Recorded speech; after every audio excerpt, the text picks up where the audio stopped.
माना शहरों में दिल बहलाने के तरीके हजार हैं, पर हमें तो पहाड़ों की वादियों से ही प्यार है।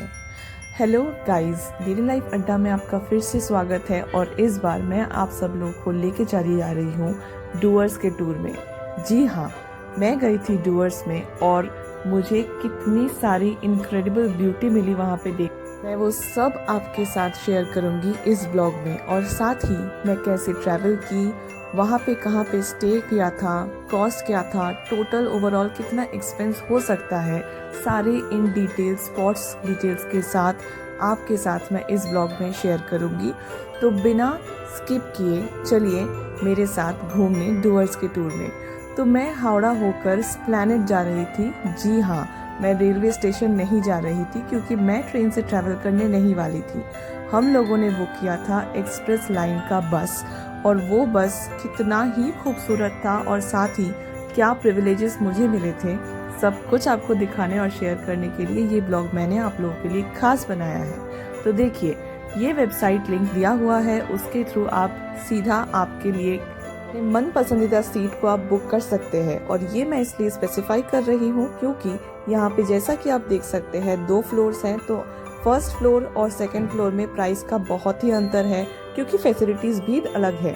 और मैं दोनों ही एक्सपीरियंस करके आपको खुद बताऊंगी कि फैसिलिटीज़ क्या है और प्राइस क्या है। कैप्शन में सारे डिटेल्स लिखे रहेंगे, और जैसा कि आप देख सकते हैं बस के नीचे के पैसेंजर्स के लगेज रखे हुए थे, वहाँ पे लगेज रहेंगे और आप अपनी आसानी के साथ अपने सिर्फ एसेंशियल चीज़ों को लेकर अपनी सीट पे बैठ सकते हैं।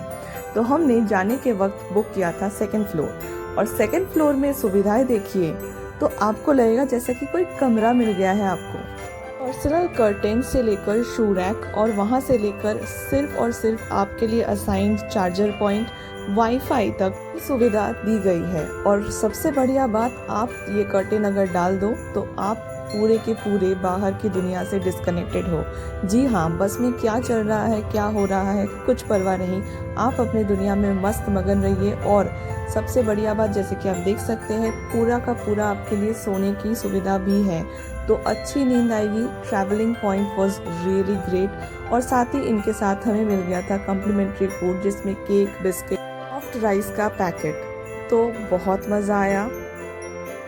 रात के तकरीबन 11 बजे बस ने रोक दिया था एक ढाबे पे, जहाँ पे हम सबको डिनर ख़त्म करके फिर से रवाना होना था टूवर्ड्स आवर डेस्टिनी। तो मैं ज़रूर रेकमेंड करूँगी गाइस कि अगर आप कभी गाड़ी से भी ट्रैवल कर रहे हो, इस ढाबे पे ज़रूर जाना, क्योंकि जितना साफ़ सुथरा ये है उससे भी बढ़िया इनका खाना था।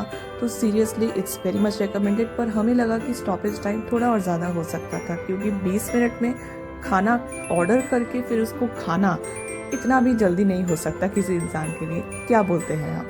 तो हमने ले लिया था रोटी और तड़का, क्योंकि वही था जो सबसे जल्दी हम फिनिश कर सकते थे। अगले दिन सुबह 6 बजे जब आंखें खुली तो खुली की खुली रह गई, क्योंकि इतनी ब्यूटीफुल व्यू गाइस, सनराइज का व्यू, और साथ ही में सर्दी के मौसम में ये तो डेडली कॉम्बिनेशन होना ही था। पर आप देखिए और मज़े लीजिए इस सनराइज के व्यू को, क्योंकि मैंने तो काफ़ी मज़ा लिया था।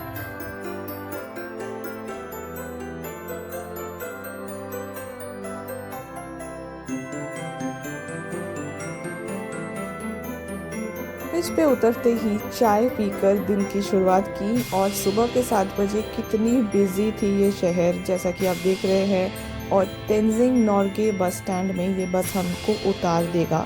तो वहाँ पे उतरने के बाद हमने एक कार को बुक कर लिया था, जो कि हमारे होटल के थ्रू हमें मिल चुका था, और ड्राइवर भी काफ़ी अच्छा था। तो मैं उनके डिटेल्स भी आपके साथ ज़रूर शेयर कर दूँगी, ताकि आप जब जाएँ तो आप ज़रूर उनके द्वारा घूम सकें, क्योंकि उन्होंने काफ़ी अपनेपन के साथ हमें घुमाया और अपने शहर के साथ हमारा इंट्रोडक्शन करवाया।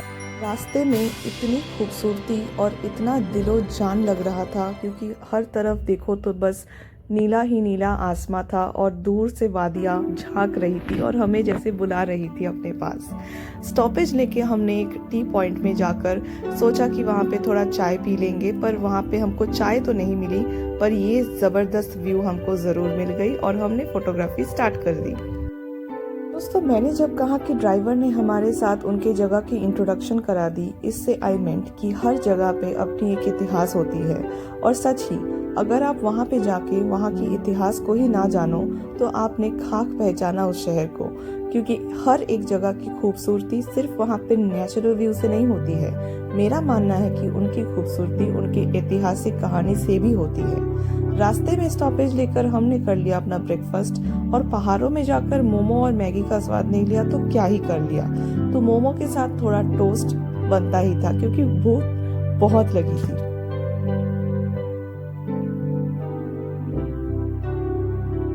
हमारी डेस्टिनी थी लाटागुड़ी नाम के एक छोटे से गांव पर। रास्ते में से ही हमको मिल गया था कांचनजंगा का वो ऑसम नज़ारा, और रास्ते में चलते वक्त हमको जाने के लिए लगे थे 1.5 घंटे।